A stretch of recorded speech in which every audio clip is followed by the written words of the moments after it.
Peace. The number one relationship goal is to never fly off the handle. Never fly off the handle. Never. Never lose your cool. Never lose control. Never just spaz out. Never. Again, this is a goal. But when you catch yourself going there, you need to get control of yourself. And that goes for both partners at all times. You should be practicing hetep, peace, salam, shalom, nirvana. It might all sound like woozy woo, whatever, but it's very serious because we have too many trials and tribulations from the external world and from our internal worlds to not check ourselves before we wreck ourselves. We can't be blowing up over everything because there's too much to blow up over. You will always be fighting. You will always be in an argument if you don't realize that you got to stay cool under pressure. Even if you got to find ways individually and separately to get away or to pray, to do yoga, to meditate, to run, walk, work out, read, whatever you do, take a hot, nice bath, spa treatment, whatever you have to do to always bring yourself back to a state of hetep, which is peace. That's ancient Kemet, hetep, peace. To bring yourself back to that daily, and sometimes more than daily. We have so much coming at us in this matrix, in this world, that we will break if one person just blows up and says something that makes no sense, or even if it makes sense, it's bad timing, because we have to realize we're both under pressure. We're both dealing with trauma. So definitely celebrate all the good times and enjoy each other and know that you are gifts from God, right? But you don't want to destroy that over miscommunication. You know, you need to really be transparent, and you really need to speak sweetly with each other, and you really need to practice spirituality in your home.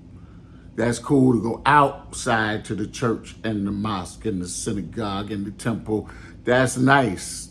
But if you don't bring that back home and let it permeate your home,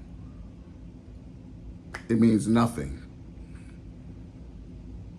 So if you really want a long-lasting relationship, a commitment, then both of you have to talk about not flying off the handle. Who wants to come home and get yelled at and belittled? Someone taught you with a condescending attitude.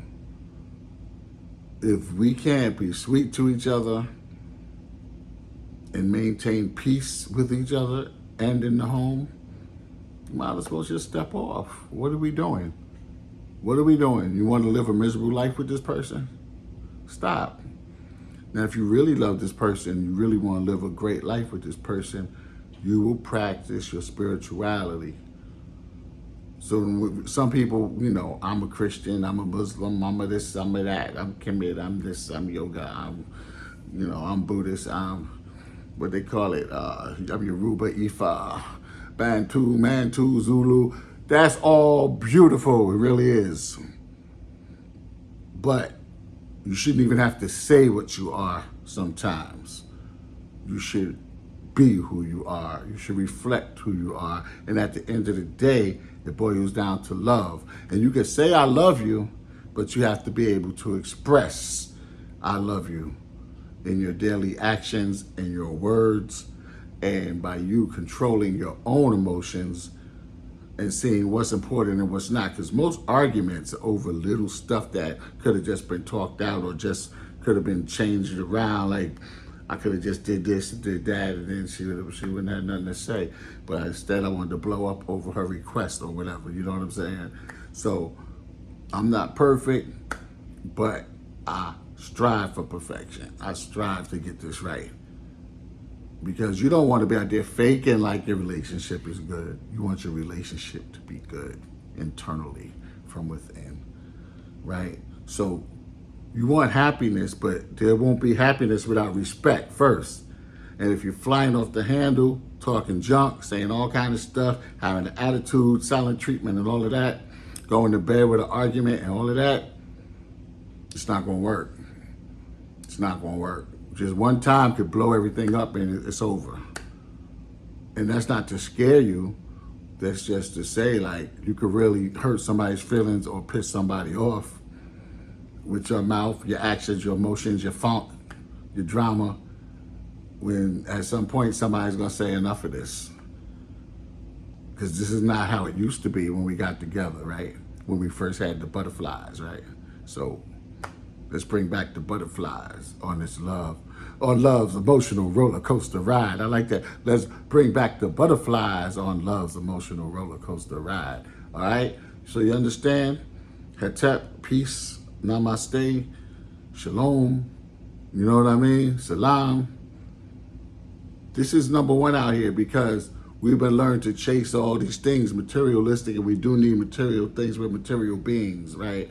But once you have enough, in a sense, you know, once you have your basics together and you can still be going for the pursuit of happiness and materialistic things and all of that, but nothing matters if y'all ain't happy.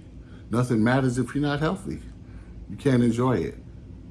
So you get all these things, but now you got to enjoy each other, right? Okay? So remember, this is number one. This is number one. I mean, outside of God, and it pretty much comes together. So it's like God first, y'all practicing and communicating with God and the God within, you know, and the God within each other. You must see the God within each other. And you must see that God gave you each other as a gift. So don't mess with that gift. Don't spoil that gift. Don't disrespect that gift from God. So there's God, there's the partners, man and woman, woman and man, whatever it is, there's the children.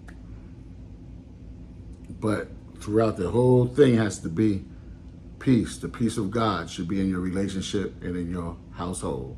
All right? Peace. Kamal Imani. Like, share, subscribe. Tell somebody. Sirius, Sirius Relationships on YouTube. Peace. One love.